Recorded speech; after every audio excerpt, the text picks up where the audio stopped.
Yo soy Cristina Arévalo Contreras, soy, soy mexicana de nacimiento, tengo ya casi la mitad de mi vida viviendo en Nicaragua.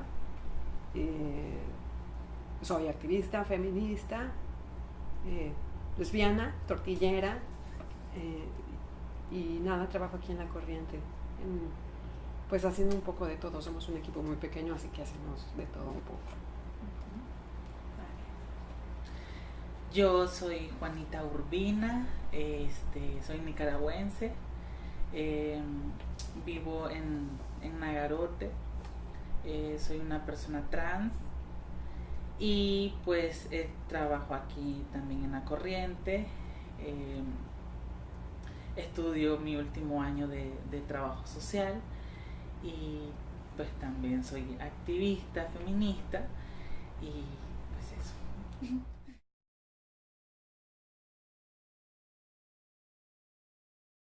Mi experiencia, por supuesto, difiere muchísimo de una experiencia de una mujer lesbiana, nicaragüense, pobre, de algún barrio marginal, o afrodescendiente, o indígena, porque bueno, porque soy tortillera, soy clase media, económicamente soy autosuficiente, eh, vivo en un nivel socioeconómico más acomodado que otras lesbianas que se enfrentan a discriminación más fuerte, ¿no?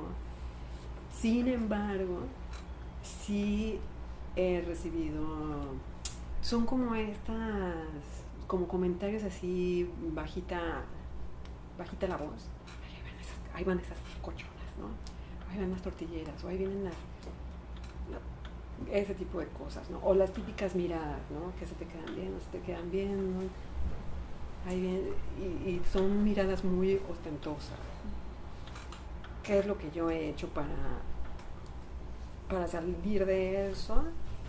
Bueno, pues sostener la mirada, ver de frente, o qué me quiso decir, cuestionarle a la gente, ¿no? Me quisiste decir algo, me quieres decir algo, no me quieres decir nada, ¿por qué te me quedas viendo así? Esa ha sido mi reacción. Por supuesto que eso me lo dio el feminismo, ¿no? El feminismo me dio como la seguridad para poder hacerlo, las palabras para poder enfrentar a ese tipo de gente y a saber que yo no estoy mal, ¿no? Que los que están mal realmente somos de allá afuera, no somos nosotras. Entonces yo creo que a mí eso, el trabajar aquí en La Corriente, el vincularme a feministas como la TED, estudiar la maestría de género y perspectivas de desarrollo, pues te da herramientas que te hacen plantarte mucho más fuerte en sociedades tan profundamente homofóbicas, lesbofóbicas, transfóbicas, machistas como la nicaragüense. Eso, ¿no? Yo creo que el feminismo es una de las cuestiones. Y otra cosa, por supuesto, es como pues, el colectivo, ¿no? El movimiento feminista, las otras compañeras, eso.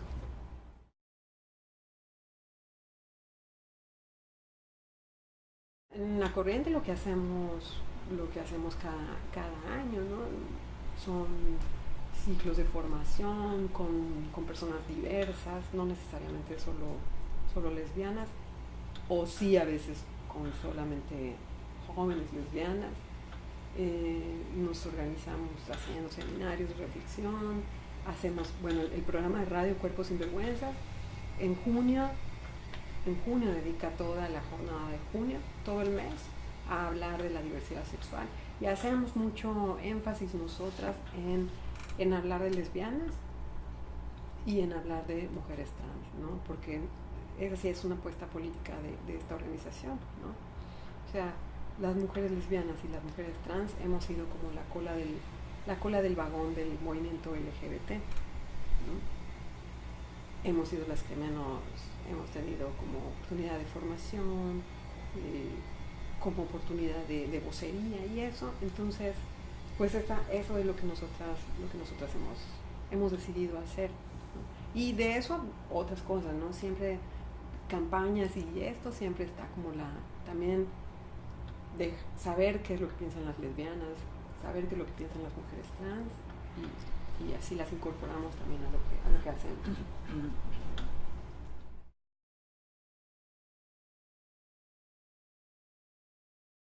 En mi experiencia personal, pues evidentemente ha tenido como muchos escenarios, ¿verdad? Porque, bueno, yo como una persona trans siempre he dicho que salimos de un mundo, o que venimos de un mundo de marginación total, pues, pero a veces yo también me cuestiono esto de el revictimizarte también en tu propia historia, pero pues al final eso es, pues, ¿no? O sea, no es revictimizarse, pero sí hay toda una historia de lucha ahí. Pues yo me crié con mi abuela materna, y entonces una señora muy tradicional, y cómo poder venir salí de una familia muy pobre, y me tocó enfrentarme a muchísimas cosas. Pues yo desde la edad de 9 años me volví muy independiente y trabajaba en muchas cosas. Entonces, para mí, yo siento que mi proceso más claro y más duro de enfrentarme a la discriminación y la violencia fue al acceder al sistema educativo. Porque yo siempre tenía este pensamiento muy claro de que yo en ese entonces, ¿verdad?, me sentía como una niña, pensaba como una niña, y pues siempre me sentí como una niña, y a los 11 años pues ya me vestí de mujer, y pues fue muy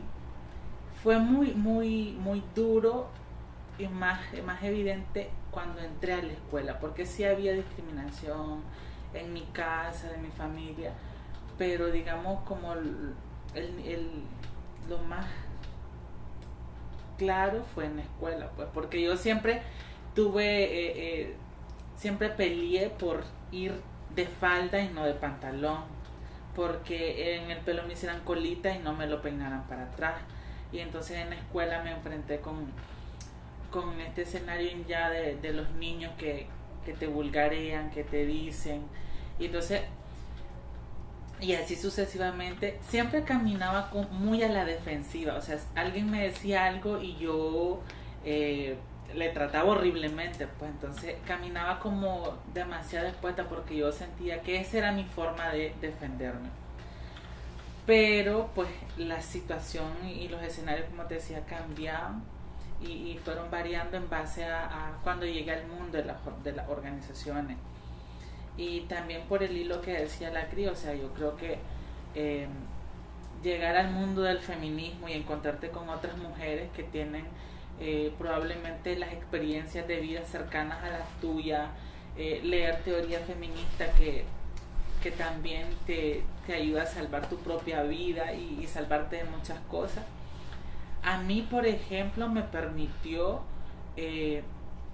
poder saber más sobre el tema de la violencia, sobre el tema de la discriminación, sobre el tema de los derechos humanos, pero desde una mirada feminista. Entonces, eso me permitió a mí, por ejemplo, ya no ponerme, que alguien me dijera algo en la calle y ponerme yo ¿no? Así como extremadamente exaltada, sino que también era muy curioso, porque yo antes me sentía con mucho poder de detenerme, regresarme, principalmente a los hombres, ¿verdad? Algún hombre que me dijera algo, yo le decía, ¿cuál es tu problema? ¿Te pasa algo conmigo? Y entonces, claro, muchos hombres no se esperan porque las mujeres reaccionan y le cuestionan y se le paren de frente para decirle que cuál es el problema. Pero ya no me exponía tanto, pues, porque yo recuerdo que muchas veces yo me le paraba a alguien y le decía, pero ¿qué es lo que te pasa?, ¿no? De una manera más exaltada, y entonces ya venía la reacción violenta, porque pues, violencia genera más violencia, y entonces toda esta cosa. Pero a mí el feminismo y sobre todo las experiencias de otras compañeras feministas a mí me ayudaron, por ejemplo, a entender que no era necesario reaccionar de una manera extremadamente violenta a alguien que te dice algo, sino de cuestionarle con mucha más seguridad, con mucho más herramientas, con mucho más argumentos de poder responder y no exponerte tanto, pues, porque pues muchas veces, yo siempre que cuento esto la gente se ríe y no me lo cree, porque yo les decía, yo aprendí a correr en tacones, porque yo desde muy joven empecé a usar tacones y toda esta parafernalia, como dicen, de que usamos las trans y esto de potenciar estas figuras femeninas que nosotras nos construimos. Y aprendí a correr con tacones cuando nos seguían para golpearnos, para agredirnos, o yo iba por la calle y me tiraban alguna cosa. Entonces, todo eso cambia en cuanto una también se forma, y el conocimiento te genera muchísimo poder para enfrentarte de una manera más segura a la discriminación y la violencia. Entonces, a mí al contrario, en la calle, por ejemplo, siempre me decían cochón, tal por cual, o ahí va el maricón, o si no, entre los mismos hombres, ahí va tu jaña, y entonces ya empezaba el vulgareo, las risas, los chiflidos y toda la cosa. Pues porque yo era extremadamente evidente, ¿no? Ir por la calle y me cadereaba y toda esta cosa, y entonces, porque yo siempre me sentía así, ¿no? Como demasiado libre, siempre tuve mucha autonomía, puesto que empecé a trabajar desde pequeño, y también al acceder a otros trabajos era como un poco imposible, pues, y entonces era como que, pues no, aunque tuviera una mayoría de edad, pero siempre era como la limitante de que porque eras una trans evidente entonces no podía, y así sucesivamente, pues. Pero yo creo que el saber mucho de estos temas también te ayuda a que, por ejemplo, en mi caso, tu propia familia tenga mucho respeto hacia vos. Entonces, ¿cómo trabajas con la familia? O sea, por ejemplo, cuando yo llegué a la corriente, yo llegué porque a mí la Cristina me conocía en un campamento centroamericano y me invitó a los talleres de la corriente. Entonces, pues yo vine aquí y ya miraba otra realidad de la realidad donde yo venía, ¿no? Que era una organización de mujeres trans y lesbianas. Y entonces aquí empecé a conocer un poco más de la violencia, de cómo enfrentarnos a la violencia, de cómo identificar los tipos de violencia, el tema de la maternidad, el tema de los fundamentalismos religiosos. Y entonces todas esas cosas a mí me permitieron conocer, debatir, cuestionar con otras chavalas. Y por ejemplo, en mi familia, cuando empezaron a ver que yo hablaba, por ejemplo, del tema de la violencia, que salían ciertos comentarios, incluso de mis propias hermanas, y yo les decía que ellas hablaban, no, que le pegue porque le gusta, o por ejemplo el tema del aborto, y yo empezaba a cuestionar y a decirle, pero ustedes no saben por qué o cuál es la causa de por qué las mujeres, además tampoco tienen por qué sentirse con el poder de juzgar a estas mujeres cuando ellas son las únicas que pueden decir, ¿no? Todo esto que yo aprendí también lo repliqué en mi casa. Entonces, claro, mis hermanas empezaron a notar que yo, digamos, no era como la típica trans que en el imaginario, ¿no? De que el bacanal, la bebedera y la fiesta y la belleza y toda esta cosa, ¿no? Entonces, también porque a algunas primas yo les platicaba mucho, les llevaba libros, les llevaba materiales para que leyeran. Entonces, y luego me miraban en la televisión en las marchas del 8 de marzo, del 28 de junio, del 25 de noviembre. Entonces, claro, eso, yo siempre he dicho que mi trabajo me colocó para mi familia en una posición mucho más de respeto. Yo creo que en mi caso es distinto, ¿no? Porque yo aquí estoy sola, ¿no? Entonces era mucho más fácil como circular por el mundo. Sin embargo, sí, mis hermanas sí supieron en su momento. Tengo 2 hermanas, entonces, además tengo una familia muy pequeña. Entonces, 2 hermanas que supieron en su momento y que bien, bastante bien, ¿no? porque bueno, yo sabía cómo pensaban, así que con este par de torpes no va a haber ningún problema, ¿no? Como efectivamente fue. Con mi mamá sí fue más en silencio, ¿no? Pero eso fue más por una recomendación de mi psicóloga. No, pues ¿para qué le vas a decir si ella está allá y tú estás acá? Pues no. Pero en un momento, bueno, por X o Y, después de mucho tiempo, se enteró por terceras personas. Y entonces, bueno, pues ya ni modo, se enteró por terceras personas, agarrar al toro por los cuernos, ¿no? Y sin embargo, fue también muy, muy positiva la reacción de ella, súper positiva. Claro, yo tenía una cuestión rara de pensar, bueno, pero mi mamá es muy avanzada en su pensamiento para ciertas cosas, pero para otras es una señora terriblemente, puede ser una señora muy conservadora. Entonces, como por eso también yo no hablé, ¿no? Entonces, bueno, cuando se enteró, bastante bien, demasiado bien, me dio así como una cachetada de guante blanco. Y ya las cosas fluyen con mucha más facilidad en mi familia, que está en México. Sin embargo, yo con mucha gente de allá, con la familia ampliada, no voy de kamikaze diciéndonos, bueno, ¿saben qué? Oigan, tienen una prima y una sobrina que es tortillera. Y si les gusta bien y si no, también no. Yo no, porque no es mi espíritu tampoco, ¿verdad? La gente que me pregunta, pues sí. Si me quieres bien y si no, pues vaya a analizarse, ¿no? Y con la gente de aquí en Nicaragua igual, ¿no? Las amistades que yo había hecho en un inicio, pues las que me querían se quedaron, ¿no? Las que fueron pasajeras. Pero también te vas haciendo de otra familia, ¿no? Vas haciendo otras amistades y vas haciendo esa otra familia que, lo que toda la mariconada dice, ¿no?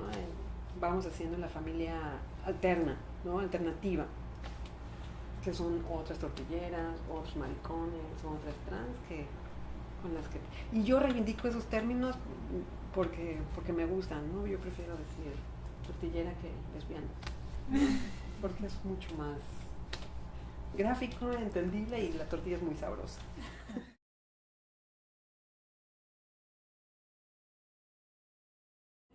No, mi tortillería es netamente nicaragüense. Y yo producto nacional, ¿verdad?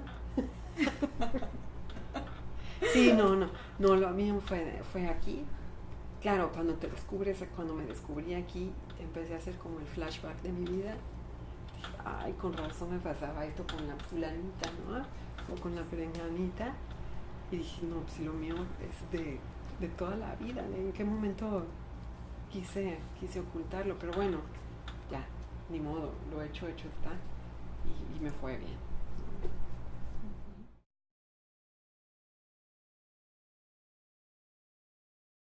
Claro, porque se armaban los juegos y pues ¿quién jugaba de todas las niñas? Pues yo. ¿No? Necesitamos a alguien para el equipo de fútbol y eran 22 hombres y yo. Entonces sí, algunas veces me gritaron marimacha. Como te lo dicen en tan mal plan, pues te paniqueas, ¿no? Y sí te da una poca de vergüenza. Pero te digo, o sea, claro, cuando escuchas otras historias de otras lesbianas, dices, híjole, pues a mí me fue en la gloria, ¿no? Yo viví en una burbuja de oro, en comparación con otras compañeras que sí han tenido presiones para embarazarse, pues porque embarazándose demuestran que son mujeres muy mujeres, ¿no? O agresiones físicas, golpizas, ¿no? A mí eso no me pasó, a mí más bien fue en ese sentido, la marimacha,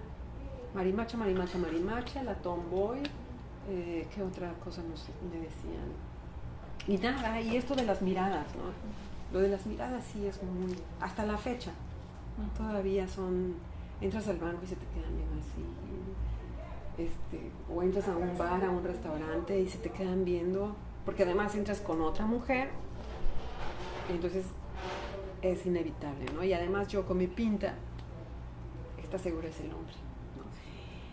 Esta sé de hombre, obvio, ¿no? Más no saben que soy una dama, pero no, bueno, no es cierto, no, Pero sí, es típico, ¿no? Típico.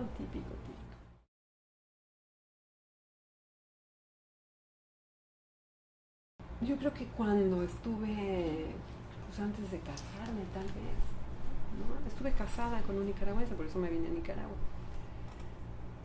Sí, yo creo que en ese periodo una hace intentos enormes por encajar en el formato femenino. A veces me salía bien, a veces me salía fatal, ¿no? Pero fatal. Pero después pues ya te das cuenta de que no, pues de que así como estás te sientes muy bien, muy cómoda, muy a gusto, no gastas en maquillaje, no gasto en zapatos de tacón, no gasto en ropa, casi yo, no. En cosas para el pelo, pues tampoco, ¿no? Mientras más corto, mejor. Me la paso bien en este formato. En este formato medio raro.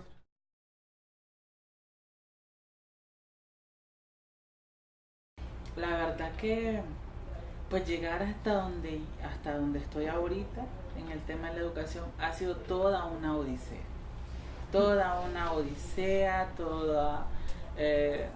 Muchos retos, muchos desafíos. Mira, que yo no logré terminar nunca el ciclo escolar como comúnmente lo hace cualquier chavalo, chavala, cualquier adolescente. No pude, fue misión imposible. En la primaria jamás logré entrar desde preescolar hasta sexto grado, pues no. Yo repetí como 3 veces, creo yo, segundo grado de primaria, porque aquello era horrible. O sea, era enfrentarse todos los días con esta manada de salvajes. De salvajes, esta pandilla de salvajes, que era horrible. O sea, ya, y entonces eso, ya como marzo, abril, yo ya no iba a clase. Luego, cuando ya volví a entrar, me tuvieron que pasar a tercer grado, porque ya era como que un cerebrito en segundo grado. Y en tercer grado,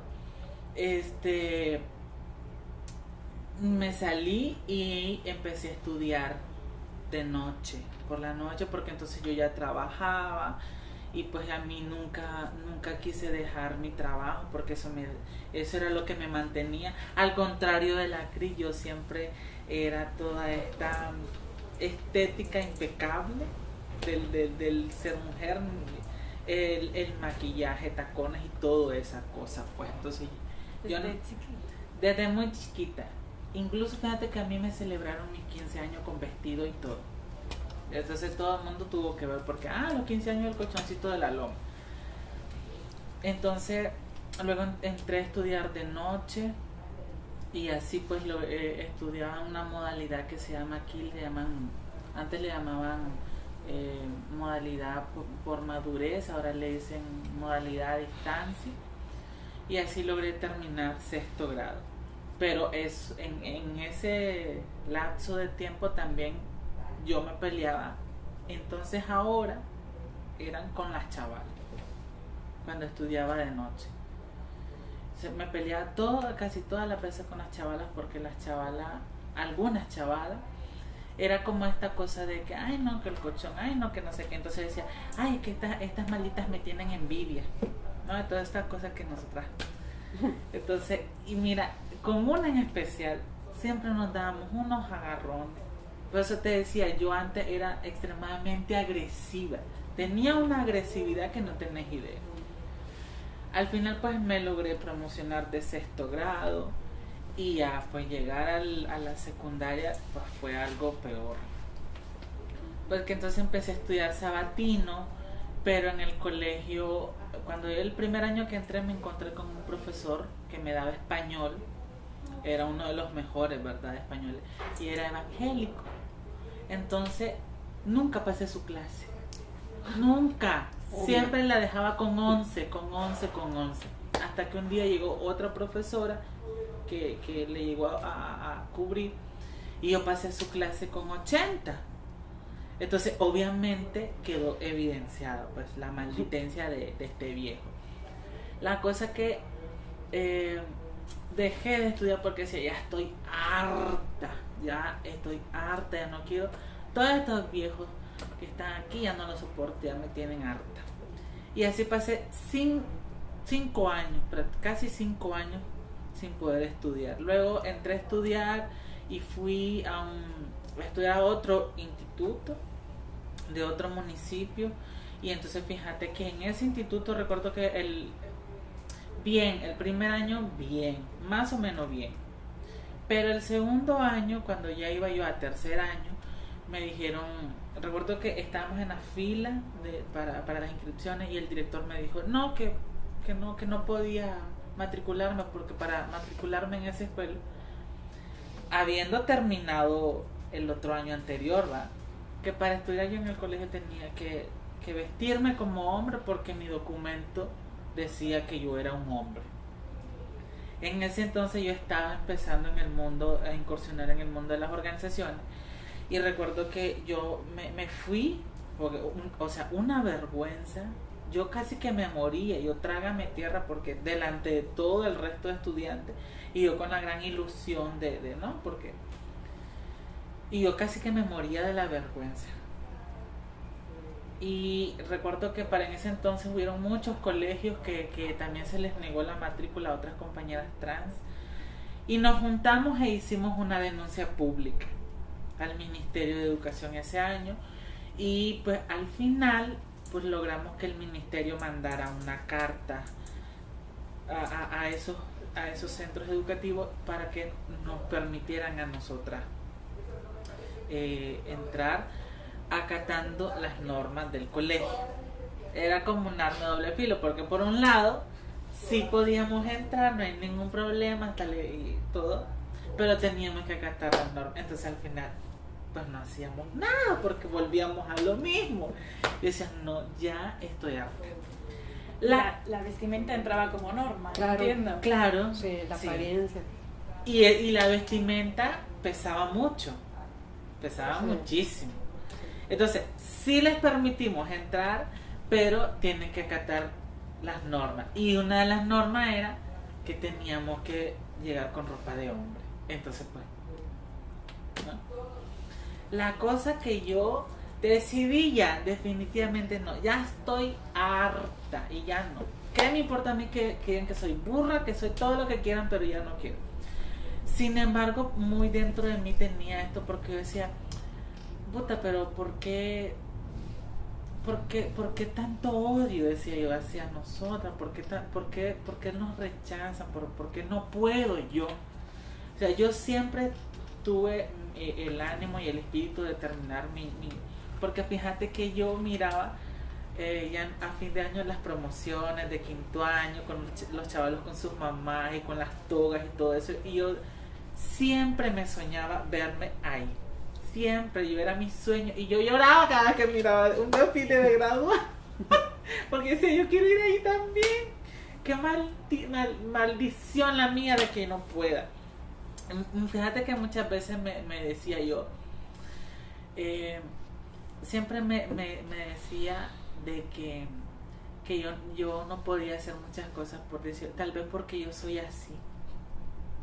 Tú misma lo creías. Sí. En ese momento yo decía, tal vez porque yo soy así no puedo.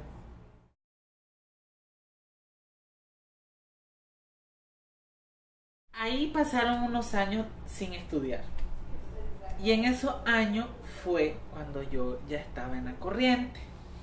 Entonces, cuando yo, estando aquí, pues yo ya empecé a ampliarme más la mirada, a ampliarme más mis metas y a proponerme como objetivo principal.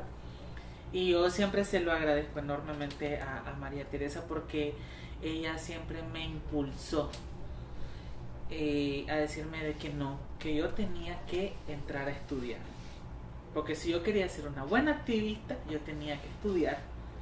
Entonces yo recuerdo que en ese entonces estaba esta modalidad de gobierno que se llama Sandinodo, ¿no? Que era una modalidad exclusivamente del gobierno, y que vos tenías que entrar si eras militante sandinista. Entonces, para entrar ahí tenías que tener un aval político, tenías que tener un carnet de militante, y yo no era militante en lo absoluto, ¿eh? Entonces yo me fui acercando un poco más.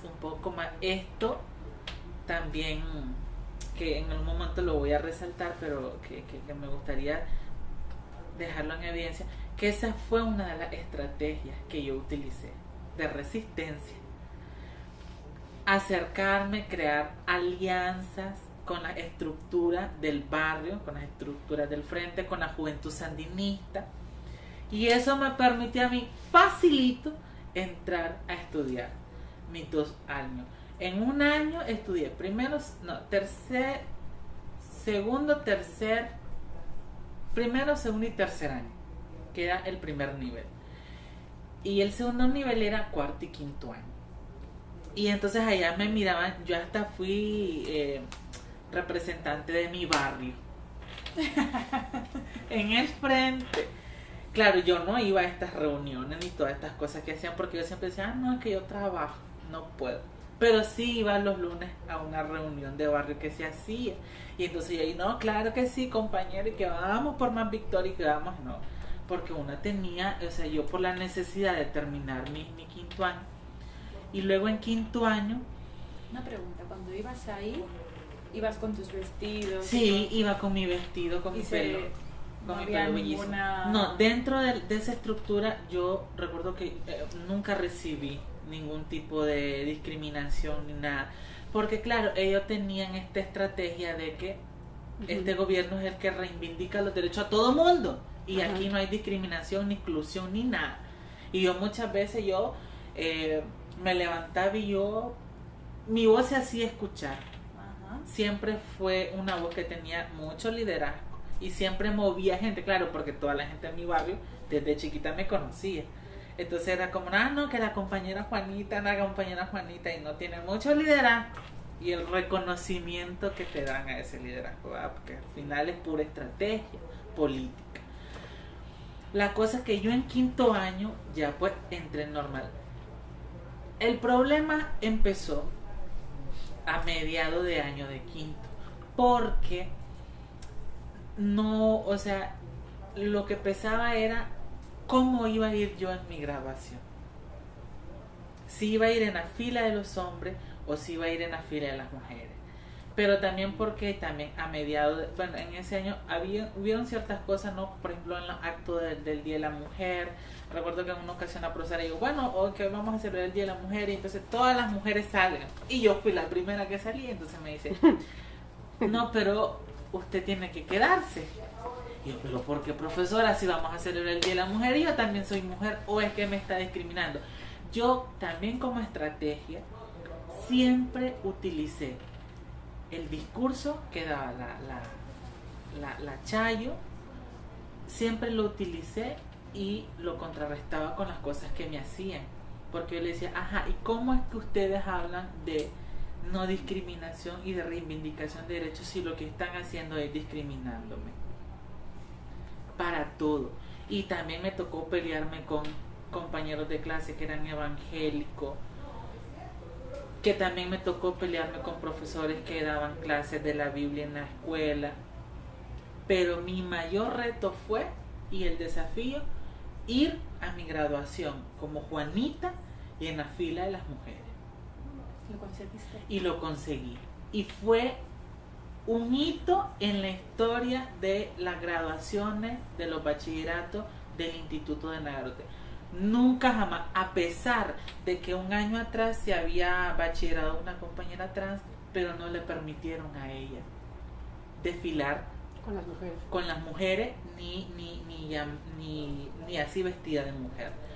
Pero yo siempre decía, siempre tenía esto de, yo tengo mucho conocimiento y a mí no me pueden desvalorar mi opinión como lo hacen con el resto.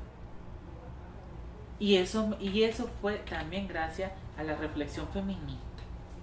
Yo siempre llegaba y yo decía, yo soy una feminista y aquí nadie me va a quitar. Porque claro, las clases que nos daban nos hablaban quién eran los héroes y mártires de Nicaragua, cuando mataron a Sandino, a Carlos Fonseca, no sé qué. Y yo siempre con mis terapias feministas en la sección. Entonces, mi mayor pelea fue con los profesores y la directora, porque me decían, no, que usted no puede ir así porque viene invitado especial, que cómo va, que va a estar el sacerdote. Pero a mí que me importa, yo creo que a mí me den mi cartón. Entonces, si es por eso, profesora, yo no salgo. Pero como era obligatorio que tenías que ir, entonces no voy a salir. Y si usted no me deja salir, yo la voy a demandar. Entonces, claro, como yo era muy perra, siempre para defender mi derecho fui muy perra. Entonces, al final, recuerdo que ya unos meses antes, tengo 2 fotos de promoción. Entonces, una, la que saco en el diploma, recuerdo que ese día yo llegué con mi pelo enrollado, así, entrabado, con trabas, sin maquillaje ni nada. Entonces me pusieron mi corbata, ¿no? Una camisa manga larga con corbata, la toga, para la foto del diploma. Entonces vos miras la foto del diploma y yo salgo así. Y luego la foto, una foto de recuerdo que te dan, yo le dije a muchachos, espérenme que yo me voy a cambiar. Entonces en lo que se estaban tomando la otra foto, entonces yo me solté el pelo y me maquillé y todo. Entonces claro, vos mirás la foto del diploma, que salgo con una cara de tristeza, y miras la otra foto del recuerdo y salgo bellísima, con mi pelo planchado, maquillada y todo, y entonces y con la gran sonrisa. Entonces puedes ver y parece que fuéramos 2 personas totalmente diferentes. Pero al final que de ese acontecimiento fue parte de la Cris, porque llegó con otras compañeras, con pito, con matraca y un montón de cosas. Sí, porque ya sabíamos lo que podía pasar. Entonces fuimos a acuerpar, ¿no? Pero además que ese momento justo fue tan bonito, porque mira, yo iba feliz con mi mamá de la mano y todo.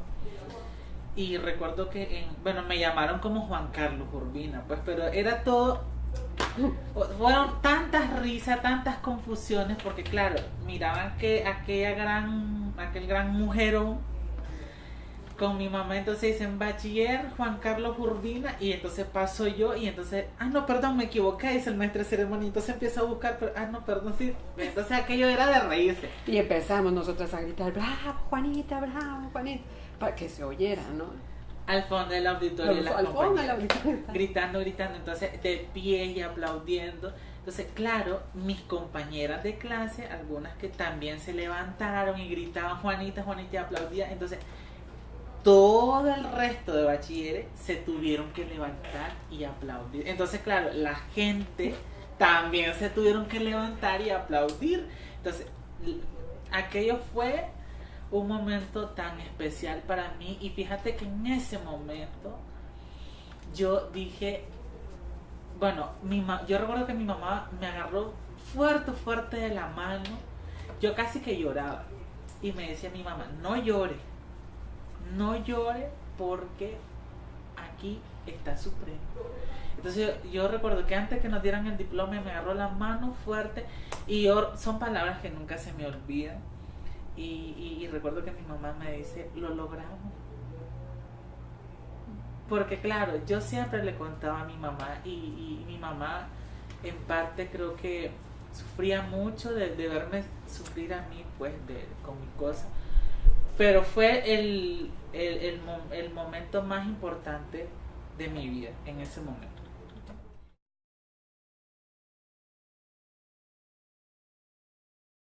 Para mí, el haberme metido a hacer teatro cabaret, yo empecé haciendo teatro, ¿no?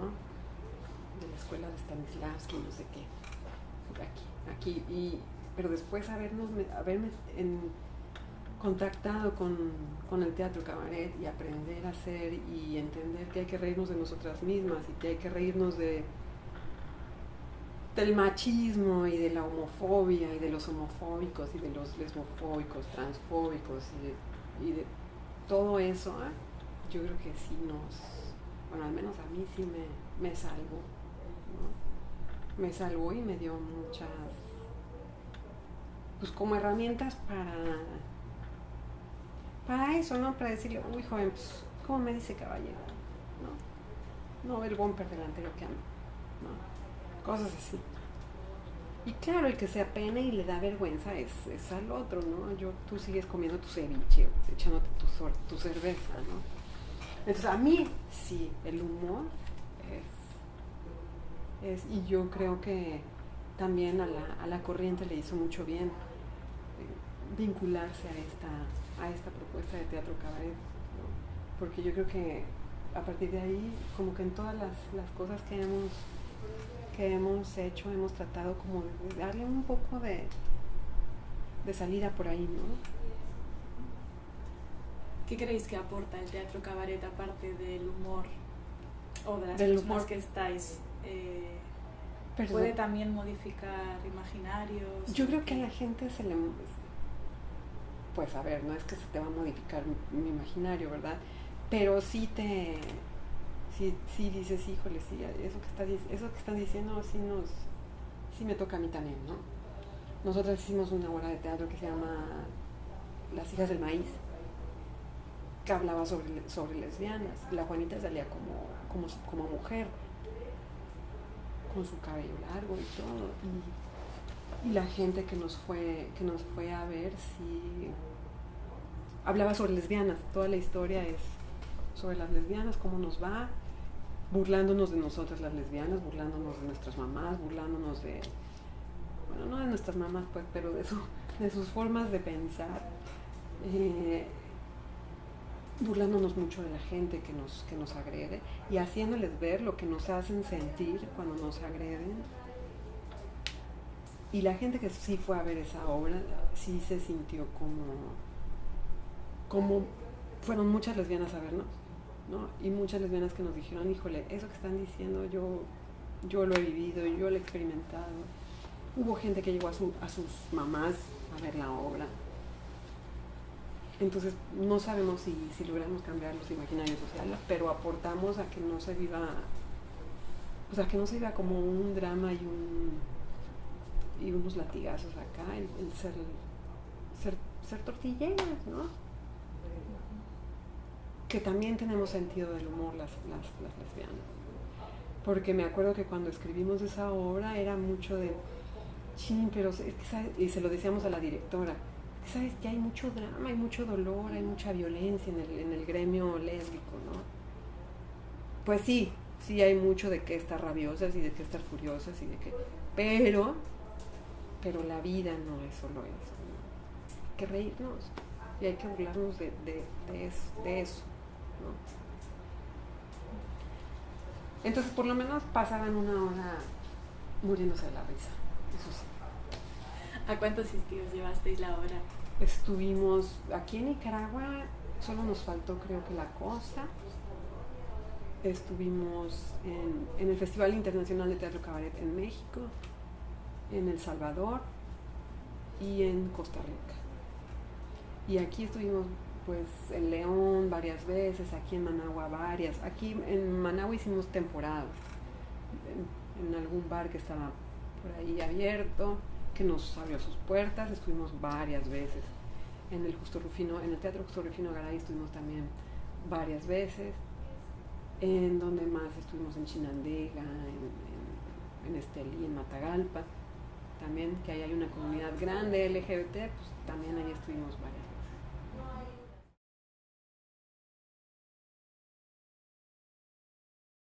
Pues yo, en mi opinión muy personal, creo que difícilmente vamos a poder ir por las calles tomadas de la mano.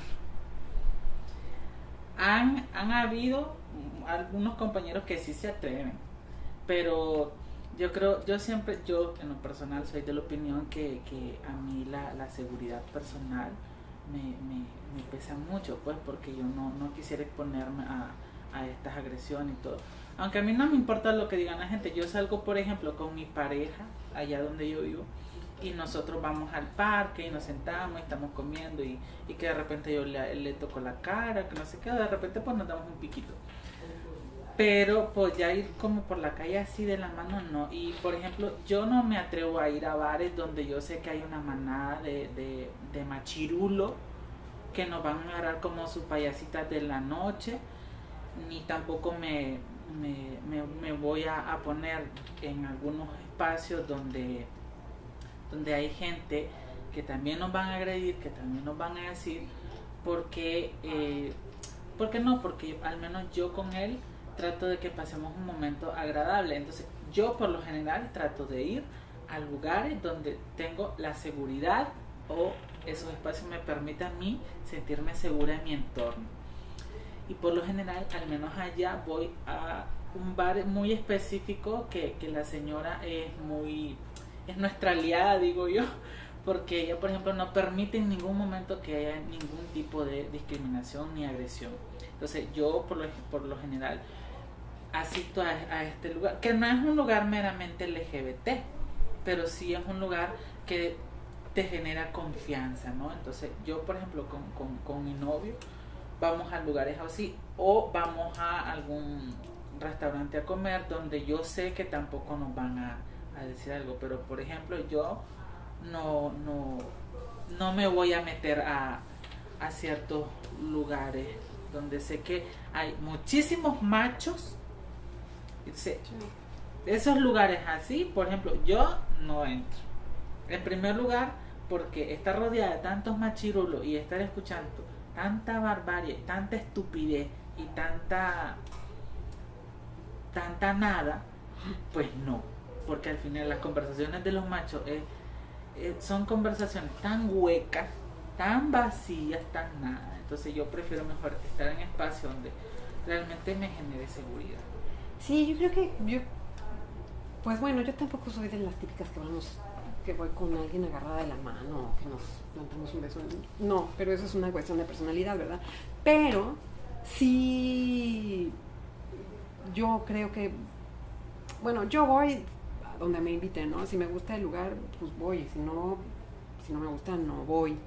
Pero efectivamente, como dice Juanita, y yo creo que no nada más nosotras dos, creo que en general la gente LGBTI va a buscar espacios amigables, ¿no? O sea, el otro día te decíamos varios lugares, yo creo que la mariconada va a esos lugares, o hay otro de otro nivel socioeconómico también, la fresada va a lugares heterosexuales y se autocontrolan y por supuesto que no hacen ninguna manifestación de amor con sus parejas porque no vaya a ser. No voy a hacer y esté aquí alguien de mi oficina, no voy a hacer y, ¿no? Pero en general sí creo que si van con su pareja o algo van a lugares más amigables, ¿no? No es... También es esto de a mí en mi caso es esto de las miradas, ¿no? O sea, sí, puedes estar ahí, ya una vez es chiste, ¿no? Pero ya tanto, ay no, mejor no. Sí. Mejor vas a otro sitio. Sí, yo creo que es eso. Y es una cosa bien extraña aquí en Managua, porque, mira, yo tuve un bar en donde el quilombo fue mío también alguna vez. Ahí tuvimos un bar con mi ex y otra amiga. Y bueno, según nosotras, no era un bar exclusivamente LGBT. Según nosotras era un bar abierto, no sé qué, no sé cuánto. Bueno, lo cerramos al año porque no aguantamos el gas. Y nos enteramos que resultó que era un bar en el que las lesbianas fueron felices en ese año. Nosotras no sabíamos, por supuesto. Es decir, teníamos identificadas a una que otra prima nuestra, ¿verdad? Pero nada más.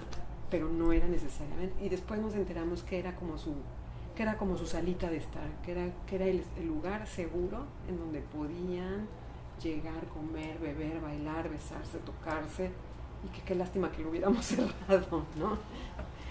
Sí, dijimos, bueno, pues de haber sabido, buscamos otro lugar, ¿no?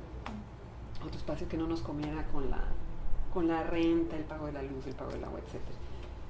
Pero pasan esas cosas, ¿no? Que vas buscando.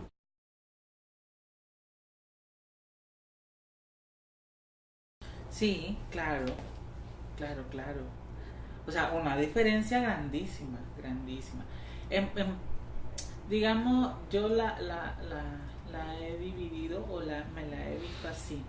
Por ejemplo, cuando estaba antes con una expresión femenina, el peso de las miradas, como primera cosa. Ahora estar así, cero miradas. Bueno, de repente como yo suelo chequearme mucho, mover mucho la cadera cuando voy caminando y a veces trato de evitarlo, ¿no? Por esta cosa de la seguridad y todo esto, porque, bueno, yo me hice el cambio como una estrategia de refugio ante la violencia, que ahora me he estado cuestionando muchísimo más eso, de que si realmente fue una estrategia ante la violencia. Pero es un cuestionamiento muy personal, ¿no? Entonces, en el tema de las miradas, cero mirada. Hay 2 que 3 en algunas ocasiones que me quedan viendo así como que con la mirada me dice, se te ve la cochonada, ¿no? Pero claro, cuando yo estaba con mi expresión femenina, yo subía al bus y no había una sola persona que no me viera con una forma muy despectiva. O muy despectiva o con una mirada de que será hombre o será mujer, será hombre o será mujer. O gesto hasta de que prefiero irme de pie y no me voy a la par tuya. Eso desapareció por completo. La otra cosa era el sentir muchísima más seguridad ahora caminando por las calles que antes. Muchísima seguridad y tranquilidad caminar por las calles ahora sí que antes. La otra cosa era del confrontamiento con la otra persona que me decía algo. Eso ahora no lo tengo. Yo, por ejemplo, ahora estando así, jamás me voy a detener cuando un hombre, o por ejemplo que yo vaya en la ruta, o sea, ni siquiera que me diga ay loca o ay amor, sino que vaya en la ruta y me diga ya madre, movete hasta allá. Yo, por ejemplo, me quedo como que mi cuerpo se paraliza, porque yo digo, si yo le contesto me da mi cachimbazo, porque ahora estamos hablando en el mismo código, en el mismo idioma, ¿no? De macho a macho. Antes yo me detenía, a quien fuese, a cualquier hombre que fuera, yo me detenía y él decía, ¿cuál es tu problema? Y con muchísima seguridad, y no me daba miedo. Ahora sí me da miedo y siento muchísima inseguridad, por ejemplo. Y la otra cosa es el tema de estar en lugares públicos y el acceso a los baños públicos o donde sea. Era un problema enorme, porque yo muchas veces tenía que aguantarme para no entrar al baño, porque no podía entrar ni al baño de las mujeres porque no era mujer, no podía entrar al baño de los hombres porque ya pensaban que yo iba a coger en el baño. Claro, ahora yo pues no me atrevo a entrar al baño de las mujeres porque obviamente me van a sacar sin discusión alguna, porque la apariencia masculina pesa.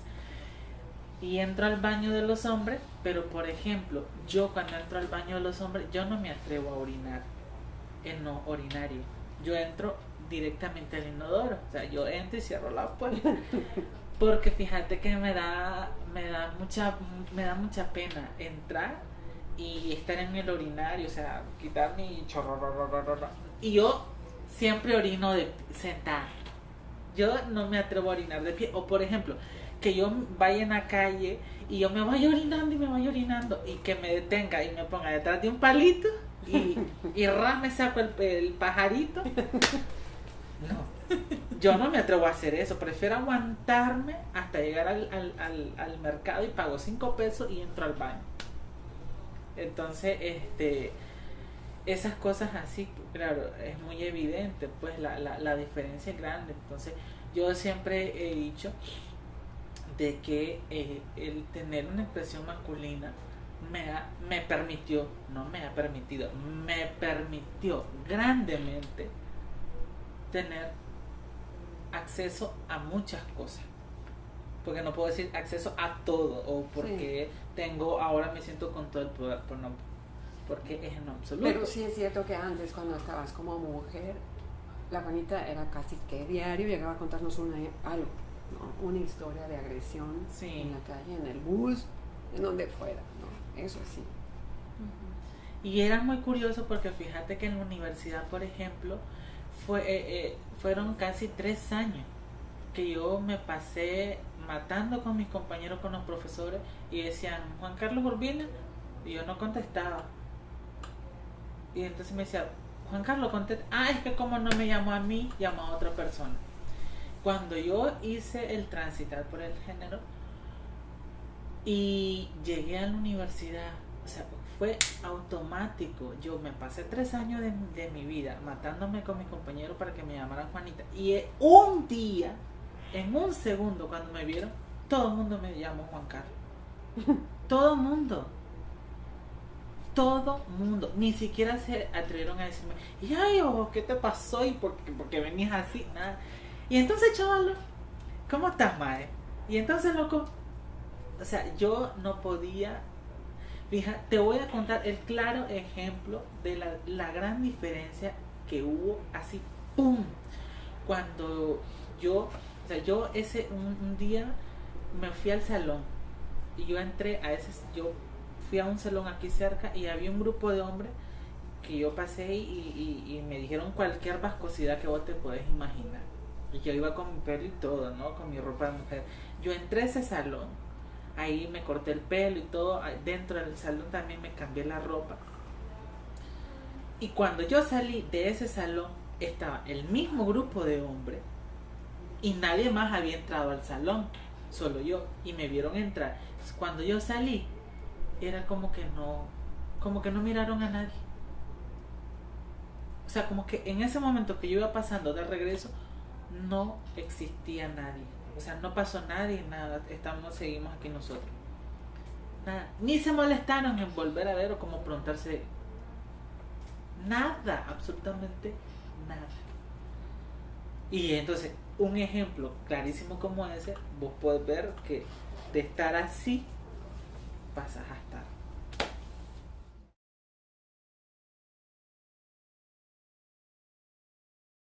Sentía mucha y mucha incomodidad, muchísima incomodidad y yo de repente era como que tenía ganas de decirle muchísimas cosas, pero bueno, tampoco tengo por qué plantarme a explicar a cada uno por qué lo hice, pero sí tenía muchísima rabia, porque incluso en la actualidad yo me he encontrado con amistades, incluso algunas amistades trans principalmente, me dejaron de hablar y me critican enormemente. Y cuando me invitan a alguna actividad que es meramente para compañeras trans, dicen que para qué me invitan a mí si yo soy chico gay. Entonces, o si más no saben, o si no otra gente o otras amistades u otras amistades que yo conozco también me llaman en términos masculinos. Y a mí de alguna u otra manera me molesta porque yo siempre he dicho, el día que yo decida definirme como un chico gay y definirme como hombre, cuando vos me digas Juanita, yo te voy a decir, no, ahora me llamo Juan Carlos. ¿Cómo la ves? ¿Cómo la ves? ¿Ves? Pero me incomoda porque pues yo sigo siendo la misma Juanita de antes. O sea, no la misma Juanita de antes, pero sigo siendo la misma Juanita, solo que con una apariencia masculina. Que detrás de esa apariencia hay una historia y un proceso, ¿no? Pero Ahora yo, por ejemplo, cuando me dicen, mira, ¿y cómo te llamo? O ¿cómo? Ay, niña, ¿cómo querrás? Porque llegas a un punto de que es como que le diga, pero entonces, ahora cómo te voy a visualizar? ¿Como lesbiana o como señora? ¿Como lesbiana o como activista? Como señora lesbiana. ¿Como lesbiana o como qué? ¿No? Como que, ay, no, pues ya. No, niña, como vos querrás, porque, o sea, tampoco tenés que ir con un cartel, con un cartel por la calle o con quien sea diciéndole, ahora decidí verme así, ya no soy trans, ahora soy lesbiana, no, pero ahora mañana voy a amanecer como más mujer, hoy me siento menos mujer, hoy. Esta es locura, ¿no? Que alguna gente piense. Entonces, así mucha gente me pregunta, ¿y cómo te tengo que llamar? No, como vos querrás, Juanita, Juan Carlos, no tengo problema. Con eso de los baños es chistoso también. A mí me ha pasado también con niños, sobre todo con niñitas, que dicen, oye, ¿y este señor qué está haciendo aquí en el baño de mujeres, no? Me ha pasado en la piscina donde voy a nadar, me ha pasado en restaurantes, me ha pasado. ¿Y este señor por qué entró al baño mamá, ¿por qué entró al baño de mujeres este señor? Claro, las mamás se súper apenan, ¿no? Yo, tranquila, no, mi chavo, pues, ¿cómo? ¿No? ¿Cómo que? ¿Qué estoy haciendo aquí? Pues este es mi baño, igual que el tuyo.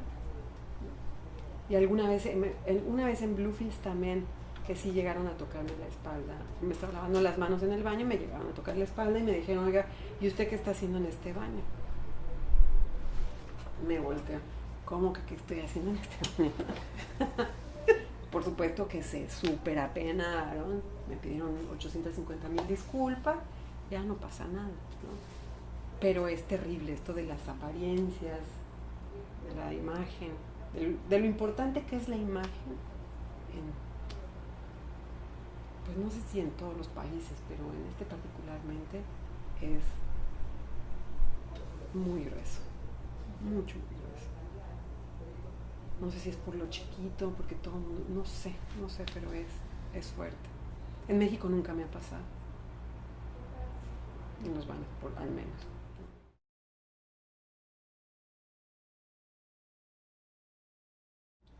Yo no puedo opinar nada porque no lo conozco. ¿Tenemos cuánto tiempo de pedírselo a la Procuraduría? Años de pedirle, pues que nos cuente de qué se trata, ¿no? Y no hemos logrado tener una copia o algo, o las principales ideas del proyecto.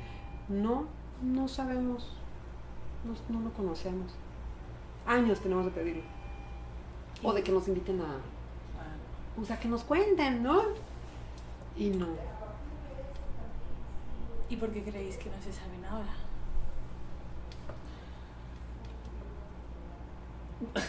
No sé, yo creo que para mí lo veo así como una gran utopía y que muchas compañeras de algunos colectivos trans, por ejemplo, tienen muchas esperanzas puestas en esa utopía. Yo realmente es lo que me atrevo a decir porque no sé nada más.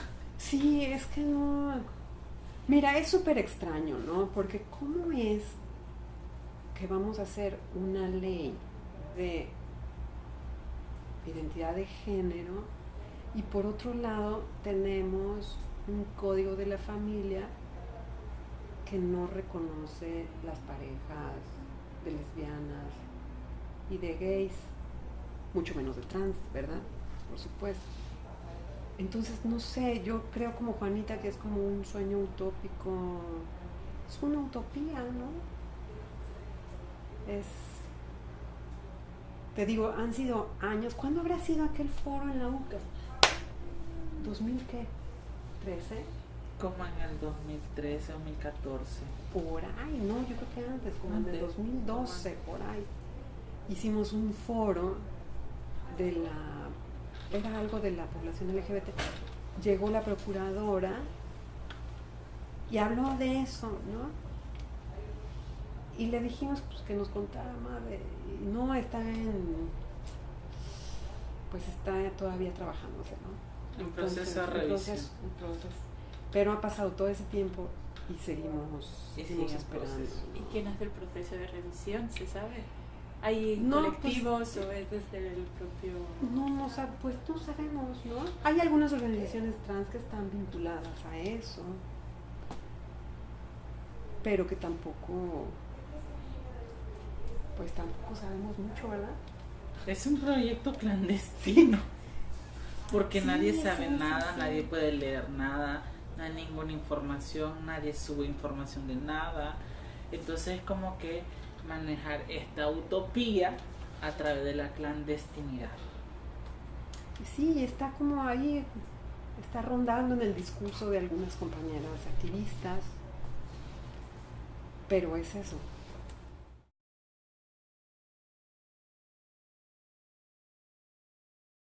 Pues supongo yo que sí, lo que pasa es que algo particular, yo pensando en algo particular para la población LGBT, porque por ejemplo en México sí hubo esta ley de las sociedades de convivencia, bueno, y se aprobó y ahí sí se cumplió y la gente se está casando allá, ¿no? Pero aquí no hay absolutamente, no hay nada, ¿no? Al contrario, o sea, ok, en el año 2000, ¿qué fue? No sé, 2006, 2007 creo, que se despenalizó la sodomía. Bueno, pues es correcto, bien, ¿no? Ese fue un trabajo que hicieron las organizaciones feministas y algunos colectivos LGBT. Ok, se logró eso, muy bien. Claro, después se penalizó el aborto terapéutico, ¿no? Entonces, ay, ¿cómo es? No sé, es como raro, ¿no? Y después, bueno, sí, se hizo lo de la Miss Gay y nos prestaron el Teatro Nacional Rubén Darío para hacer ese magno evento. Sí, pero como que después aprueban el Código de la Familia en donde no estamos, no sé, es como raro, ¿no? Uh-huh. También, por ejemplo, que en el 2009 se hizo aquella resolución ministerial del Ministerio de Salud, donde pues que en los manuales de atención se incluye esto de la no discriminación por orientación sexual, pero no se habla de identidad de género, y se hizo todo esto de las organizaciones para que se evidenciara que un gran logro, que no sé qué, pero sí se hizo esa resolución, pero ¿hasta qué nivel lo están aplicando el personal de salud? O ya no aplicando, ¿hasta dónde conocen sobre la resolución? Y te vas a enfrentar a un sistema de salud que ni siquiera no saben, fíjate, a mí en lo personal me he encontrado con gente que ni siquiera sabe que existe, menos que lo vayan a aplicar. Entonces es algo muy contradictorio, pues, porque por un lado si se aprueba o se hace una pequeña resolución que en teoría es para que sea la atención a la gente del colectivo LGBT más de calidad, más humana, más integral, pero si ni el propio personal de salud lo sabe, entonces pues al final de integral no tiene nada, porque te siguen llamando por tu nombre legal, porque te siguen discriminando por ser lesbiana y porque no tenés un marido y que no sé cómo, pero tiene vida sexual activa y su marido, no, que soy lesbiana. No, puro sexo lésbico, doctor. Y las pastillas planificar, no, doctora, que soy lesbiana. Entonces te puedes imaginar lo horrible que puede ser y lo incómodo también, ¿no? Entonces,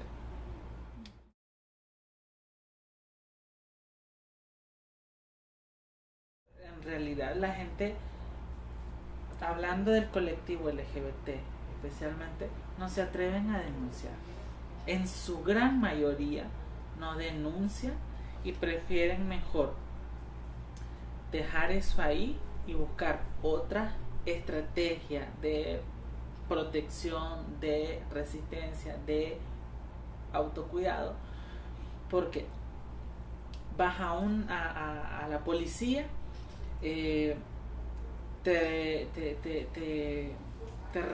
todo este proceso de revictimización que te hacen pasar, toda esta culpabilización, toda esta discriminación tan brutal que te hacen, ni siquiera, o sea, es todo un desinterés total y una deshumanización de los casos de violencia, de los casos de agresiones, de compañerales, de lo que sea. Entonces, sí, o sea, si el sistema no hace nada ni siquiera con las mujeres, con las cis mujeres, ¿no? O sea, tú lo puedes ver. Pues imagínate una trans que ni siquiera la reconocen como mujer, no procede a más, pues. Yo la verdad es que del caso de mujeres lesbianas que hayan sufrido alguna agresión y esto, que hayan puesto denuncia, tampoco conozco. No se sabe, no se hacen mayores escándalos. Y la chica trans, sí, aquella que tiraron del puente, no pasó mayores, no. eso. Y además los pocos casos que llegan a ser, como en el caso del muchacho de León, Ajá. no recuerdo cómo se llama, un muchacho que asesinaron en León, hubo toda una manipulación del caso, o sea, es horrible todo el amarillismo en los medios de comunicación, toda horrible, o sea, una cosa horrible y espantosa. Pues entonces, los poquísimos, 2 que 3 casos que llegan a ser que se convierten en casos muy emblemáticos, sí, en el país, les dan todo un contrasentido, o sea, no es como que hombre mata a joven por tal cosa, sino que no es importante la razón por qué lo mató o lo importante del asesinato, sino lo destacado en la noticia es con cuánto hombre estuvo íntimamente y eso conllevó al asesinato. Viste, toda una perversidad en el manejo de la información, incluso de todo el proceso, y pues todo lo del acceso a la justicia que está.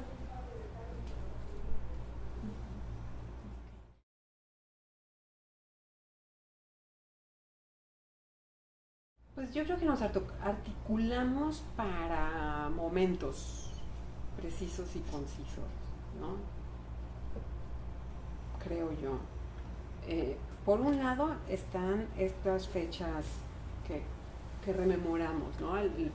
En abril, el Día de la Visibilidad Lésbica, que algunos, que son muy pocos colectivos de lesbianas, nos juntamos para por lo menos manifestarnos en las redes sociales o para hacer alguna cosa puntual, pero es muy poquito, ¿no? Y son lesbianas. Después en abril, en mayo, para el día contra la homo-lesbo-transfobia, que a veces nos articulamos para manifestarnos en las calles, ¿no? Que a veces, ahorita hace ya tiempo que no hacemos nada en colectivo. Y después junio, que por supuesto nos convocamos muchas organizaciones LGBTIQ, ¿no? Y ahí sí, pues qué carácter le vamos a dar a la marcha, qué va a pasar, quién escribe el comunicado, quién lo va a leer, quién arranca en el contingente, qué música, qué no sé qué, qué no sé cuánto, ¿no? A veces es difícil, ¿no? Porque bueno, somos mucha gente y cada cabeza es un mundo y cada colectivo es otro mundo, pero bueno, logramos como articularnos bien para ese evento, ¿no? La corriente, por lo menos, siempre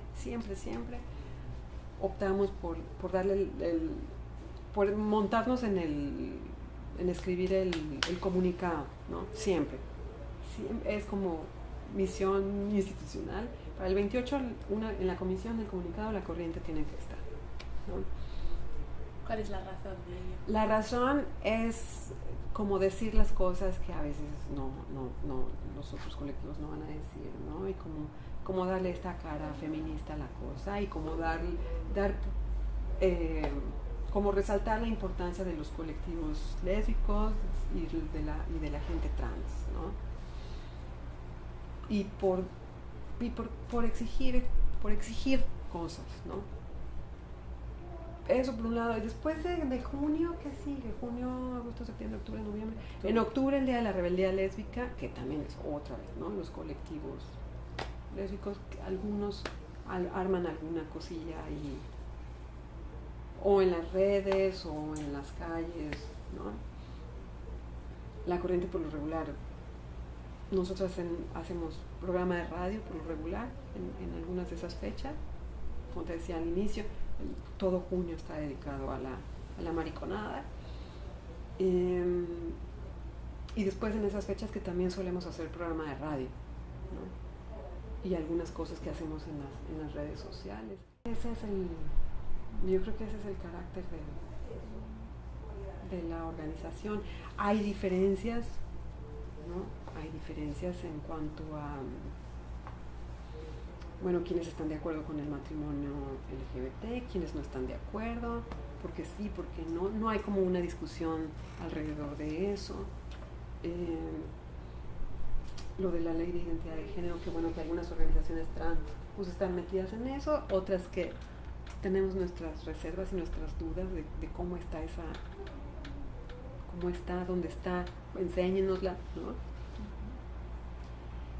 Y ya, pues, a lo interno de los colectivos de tortilleras, pues, por supuesto, como somos tan poquitos, pues yo creo que también nos hace falta más diálogo, más reflexión sobre el matrimonio LGBT, sobre la maternidad, ¿no? Sobre los derechos sexuales y reproductivos, no sé, hace falta eso, no lo hemos hecho, estamos tratando de hacer cosas, pero bueno. ¿Qué carácter suele tener la marcha? ¿Más reivindicativo y de denuncia o más la reivindicación desde lo festivo? Mira, ahí también hay diversidad de opiniones, ¿no? Hay alguna gente más vinculada al gobierno que dice, bueno, no, que esto sea más de fiesta, más de festival, más de alegría por la vida y que vean que somos súper alegres y súper felices, ¿no? Está bien, ok, pero habemos otras personas que decimos, no, pues también es un momento para demandar ciertas cosas. La ley de identidad de género es una, el cumplimiento de la norma esa de salud, de la resolución del Ministerio de Salud. Hay que exigir también el derecho a la educación, que las personas trans puedan entrar a un sistema educativo y sin discriminación. ¿Qué más? Que el derecho a la maternidad, el derecho a vivir juntos y el derecho a vivir libres de toda discriminación y de toda violencia. Esto del Código de la Familia. Sí, que por el amor de Dios ese Código de la Familia sea revisado y se quite, se reconozcan las parejas LGBT, ¿no? Habemos otras organizaciones que decimos eso, ¿no? Entonces es como una mezcla. Hay gente que quisiera que el cierre de la marcha fuese un gran baile, ¿no? Que venga la orquesta no sé qué y que cierre con bailando todo el mundo. Y habemos otras organizaciones que decimos, no, cerremos con el planteamiento político, ¿no? La cara feminista, las consignas, por supuesto, somos nosotras, las organizaciones feministas, las que las llevamos, ¿no? Y un poco de humor también. A alguna gente no le gusta porque no les gusta que les digan tortilleras, que quiénes son esas groseras que andan hablando de tortilleras, de maricones. de cochonas, y pues sí, somos nosotras, ¿no? Y sí reivindicamos esos términos porque, pues para que vean que no nos duele que nos digan cochonas ni tortilleras, ¿no? Es una mezcla, pero sí nosotras cada año que vamos a la organización de la marcha, sí insistimos, sí como que somos la piedrita en el zapato, ¿no? Ok, sí, hagamos fiesta, pero no se nos olvide, ¿no? No se nos olvide que no hay ley de identidad, que el código de la familia está funcionando, que no hay, que las trans no pueden entrar a la escuela y que vivimos en discriminación permanente.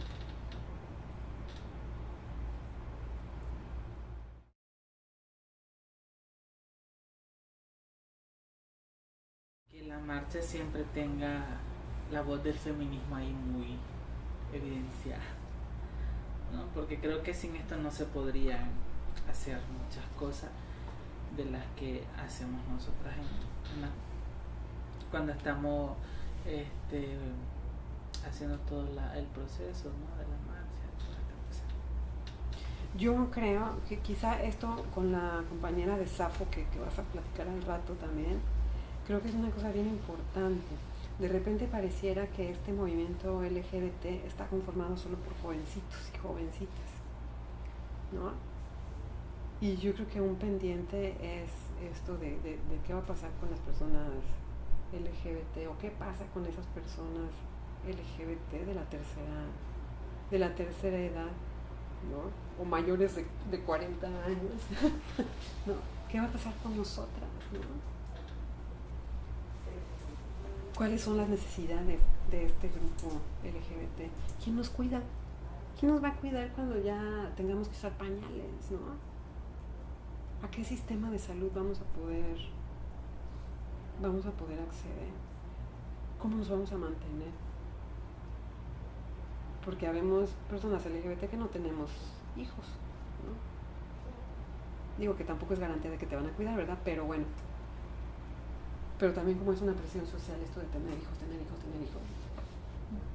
Que quizá, no sé si la Marta a lo mejor te habla de eso, porque yo sé que las chicas de Sapo lo han planteado en otros espacios, ¿no? Que es la cosa, la mariconada y la tortillería no son solo jovencitos y jovencitas.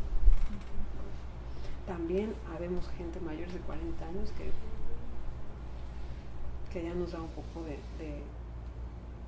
de inquietud el futuro inmediato, ¿no? Y eso también, otra cosa que se nos olvidó decir, de la marcha,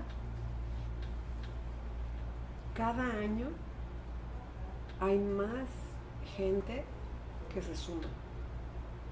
Y muchos jóvenes, muchas jóvenes. El contingente tortillero, a inicios, con las primeras marchas, éramos súper poquitas. Pero poquitas se contaban con los dedos de las manos, las criaturas. Y ya desde hace como 2 o 3 años, como desde hace 2 años, después de lo de Orlando, el contingente tortillero de repente ahora sí ves, a ver, esas tortilleras levanten la mano y órale, ¿no? Se multiplicaron las tortillas en lugar de los panes, ¿no? Y yo creo que sí, con eso tiene que ver el trabajo que hacemos las organizaciones feministas, ¿no? Que hemos logrado que la gente se anime a salir, ¿no? Y las chavas que se animen a salir. Eso ha sido bien enternecedor, ¿no? Y el año pasado que salieron familiares, que eso fue pues una cosa muy intensa, muy bonita, ¿no? para el movimiento LGBT, ¿no? Que fuera un contingente, aunque fueran poquitos, pero que ya se animaran a ir con una manta y esto nos pareció que es algo muy positivo, pues, para la cochonada.